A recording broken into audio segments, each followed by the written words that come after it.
نحمده ونصلي على رسوله الكريم. أما بعد فأعوذ بالله من الشيطان الرجيم. بسم الله الرحمن الرحيم. يا أيها الذين آمنوا كتب عليكم الصيام كما كتب على الذين من قبلكم لعلكم تتقون. إن الله وملائكته يصلون على النبي يا أيها الذين آمنوا صلوا عليه وسلموا تسليما. اللهم صل على سيدنا مولانا محمد وبارك وسلم وصل عليه. زما عزتمند مسلمانانو رونو، مبارک میاشت د رمضان مبارک شروع شولا. پدې میاشت کې په موږ او تاسو باندې د الله رب العالمین د طرف نه روزې فرض دي. نبی علیه الصلاة والسلام مبارک فرمایي وی الله رب العالمین فتاسو باندې د رمضان مبارک روزې فرض کړې دي او ما ستاسو دفاره په دې شپو کې قیام تراویح ستاسو دفاره سنت ګرځولې دي. نو کوم کس چې په رمضان کې روزې ونیسي او په دې شپو کې قیام وکړي نو د هغه ګناهونه هغه به د ګناهونو نه داسې پاک شي لکه چې یو انسان د مور د خېټې نه پیدا شي. نو زما عزتمندو چې موږ او تاسو باندې څنګه الله رب العالمین روزې فرض کړې دي، دغه رنګې نبی علیه الصلاة والسلام مبارک زموږ او ستاسو دپاره تراویح سنت ګرځولې دي.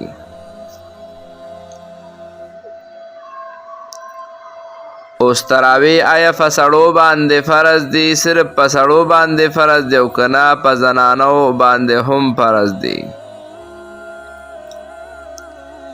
څنګه چې په زنانو باندې فرض مونځ شته، په سړو باندې فرض مونځ شته، نو دغه رنګې دا 20 رکعته تراویح د نارینو زنانو دواړو دپاره سنت موقت دي.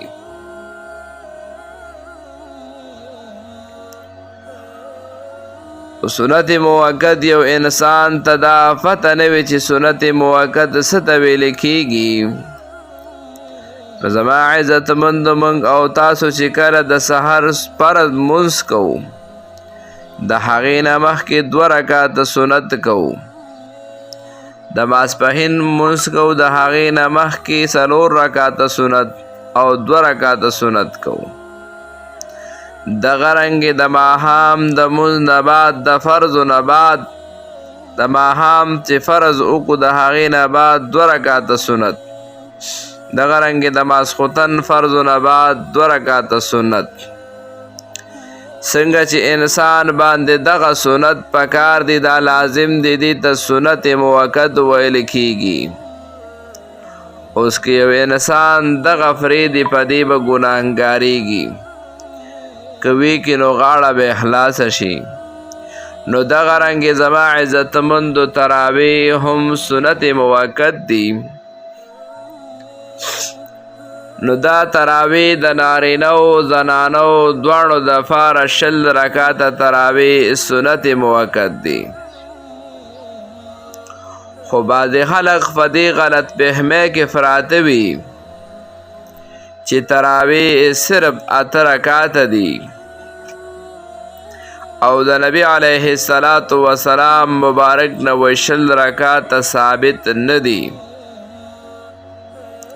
حدیث مبارک کې راځي نبی علیه الصلاة والسلام مبارک په رمضان او په غیر رمضان دواړو کې صلات اللیل کول. حالانکه حدیث شریف کې د صلات اللیل لفظ راغلی دی، نو ردی معنی دا دا چې منځ د تهجد به نبی علیه السلام مبارک 8 رکعاته په رمضان او په غیر رمضان دواړو کې کول. باقی د نبی علیه السلام مبارک نشل رکعاته تراویح ثابت دی. حضرت عائشہ صدیقہ رضی اللہ تعالی عنہا فرمائی چې یو ځل نبی علیه السلام د شپې په مونځ کې د کور نه تشریف یوړلو جماعت ته او دوی پسې شاته خلقو هم مونځ وکړو.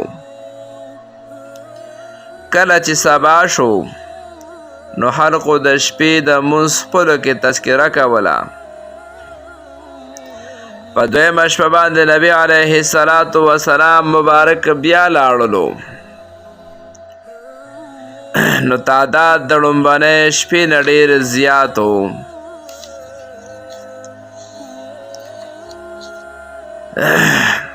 نبی علیه السلام مبارک چې کله په درېیمه شپه باندې بیا تشریف راوړلو نو په جماعت کې خلک ډېر زیات و. د ډېر زیاتوالي د وجې خلقو باندې جماعت تنګ شو.